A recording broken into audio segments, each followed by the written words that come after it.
Every cop will tell you that the cases of domestic violence are the most dangerous ones out there.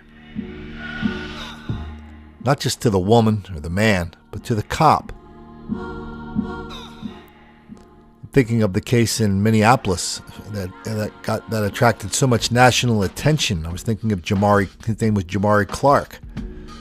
That all was touched off because police responded to a case of a man beating his girlfriend. They rolled in, the man attacked the cops, Jamari Clark ended up dead. This happened just the other night in Indianapolis. A black guy was just out of prison for beating his white wife. They're driving around together. She has to pull over in a gas station where she sees a cop. Says, "Hey, he's beating me again." Cop gets out. The guy attacks the cop. They kill him. Now the wife said, well, maybe the cops overreacted. Well, it's happening again. This time in Nashville. For the second night in a row, a cop responding to an episode of domestic violence is attacked. Except this time we have it on video. This morning, Cherish Lombard has some shocking video and some new information about the officer's condition. Live at Metro's East Precinct for us, Cherish. Officers tell us they are keeping a close watch on 7th Street because Officer Matthew Camarn is the second officer assaulted there in less than 24 hours. Another officer was assaulted trying to break up a fight Monday night. He was stabbed in the hand. Here's a picture of Officer Camarn. Now, I am told he was released from the hospital, but he took quite a blow to his head when he tried to break up a fight last night between this man, 22-year-old Brian Shannon, and a woman. There was a crowd around them, and you have to see this video someone recorded on their phone. It shows what happened very clearly. That's the officer on the ground wrestling with Shannon. Now watch this. Someone from the crowd walks up and kicks the officer in the head. Someone else kicks him from the side while another man pulls his arm, then pushes him over. Someone even grabs his leg. Then Shannon gets up and runs. The officer chases him, and you can hear people shouting in the background, "Run!" and he's gone. He didn't get far, though. When police did catch up with Shannon, they reportedly found drugs in his pocket, and now he's facing a string of charges, including felony aggravated assault on a police officer and evading arrest.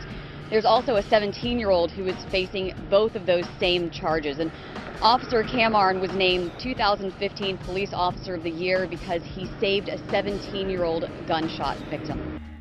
We don't really get that many stories out of Nashville. By far, Memphis is the center of black violence, black on white crime, and black on white racial hostility in that part of the world.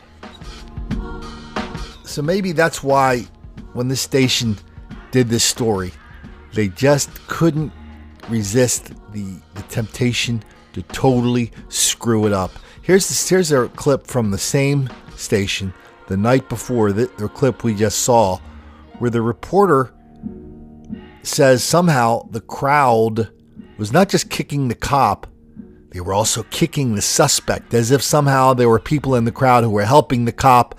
That is an unbelievable, well, I don't know if that's denial, deceit, or delusion. You pick out one, but it's really misleading.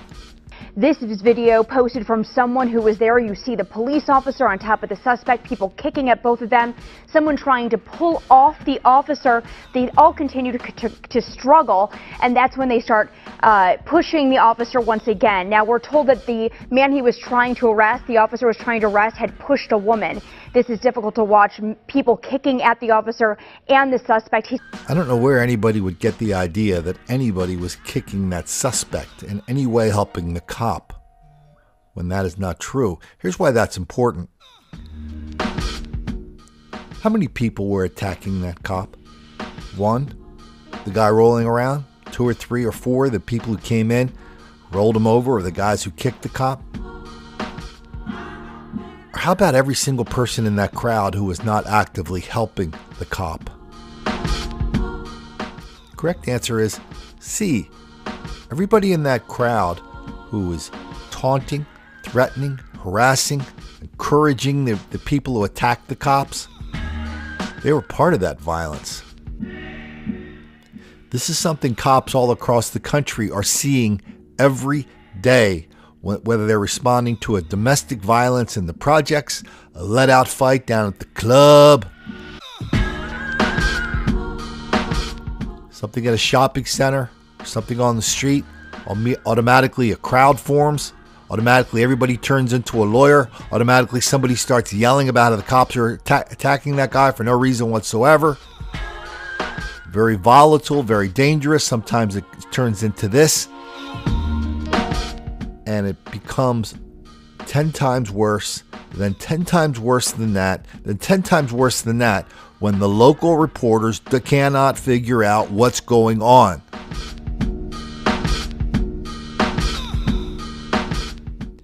Something really bad happening in this country where the defiance and violence and harassment on racial level against cops is growing enormously. The mayors and the public officials and the editors are ignoring, denying, condoning, excusing, and even encouraging it and lying about it. That's why we're making these videos. That's why we're doing this channel. Because it's all part of the greatest lie of our generation, that black people are relentless victims of relentless white racism all the time, everywhere. That explains everything. Especially why cops are always picking on these guys. All they did was beat up their wives or their girlfriends. Who gives a damn about that? Nobody in that crowd.